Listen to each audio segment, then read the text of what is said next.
இந்த பாடலை படிங்க. படிக்கிறதுக்கு கஷ்டமாக இருக்குது அப்படின்றனால படிக்காமல் இருக்காதீங்க. திருப்புகழ் ஒரு தடவையாவது படிக்கணும் அப்படின்னு நினச்சி ஒரு டைமாவது கேட்டு பழகுங்க, படித்து பழகுங்க.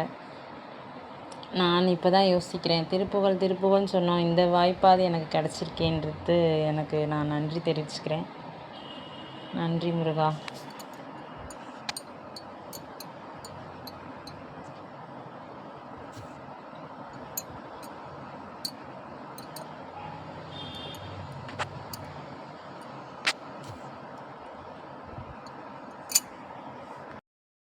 திருப்புகழ் 12வது பாடல் பாடலாம்.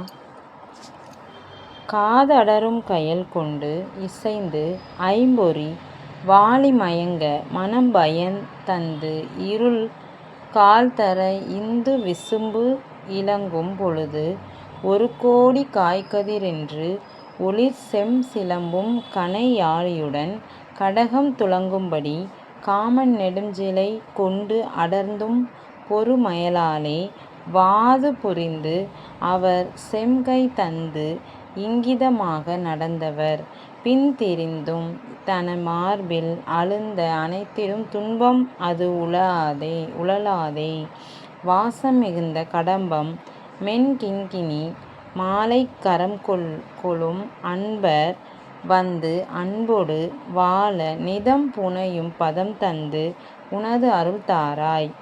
போதில் உறைந்து அருள்கின்றவன் செஞ்சிரம் மீது தடிந்து விளங்கிடும் புங்கவ போத வளம் சிவசங்கரன் கொண்டிட மொழிவோனே. பூகம் உடன் திகழ்சக்கு இனம் கொண்ட கீரீவ மடந்தை புரந்தரன் தந்து அருள் பூவை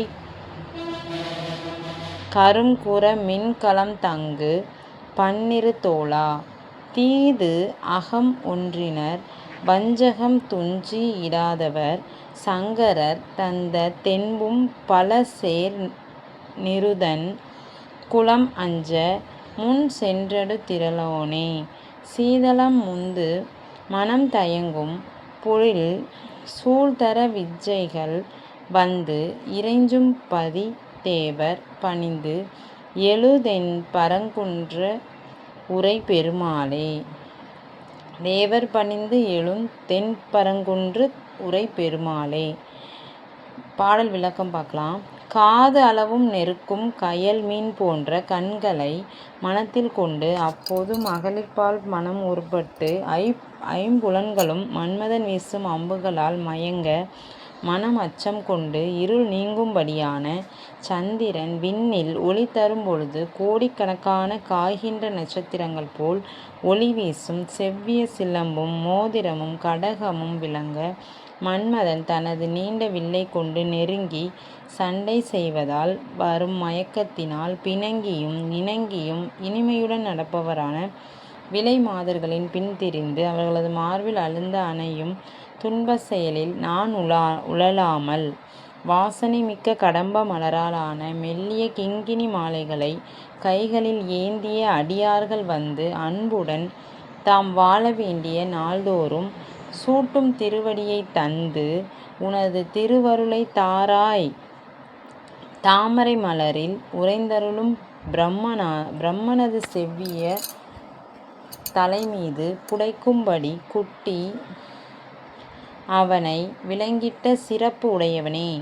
ஞான வளப்பத்தை சிவசங்கரமூர்த்தி பெரும்படி உரைத்தவனே.